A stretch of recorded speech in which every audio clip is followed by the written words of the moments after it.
मित्र मित्राच्या मदतीसाठी उभा राहतो म्हणूनच तो मित्र म्हटला जातो। पण जे प्रकरण आता आपल्या समोर येतंय त्यात मैत्रीला न जागणारे मित्र दिसतायत। मित्र एका बॅचलर पार्टीच्या दरम्यान बेशुद्ध पडला।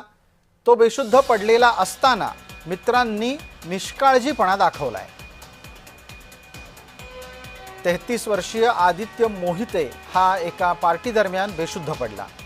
बेशुद्ध आदित्यला मित्रांनी सादरीमध्ये गुंडाळलं आणि एका खोलीमध्ये ठेवून दिलं।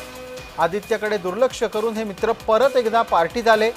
दुसऱ्या दिवशी सकाळी आदित्यचा या प्रकारामुळे मृत्यू झाला। हा सगळा प्रकार 16 नोव्हेंबरला नागपुरात घडलाय। या प्रकरणी 11 मित्रांवर गुन्हा दाखल करण्यात आलेला आहे।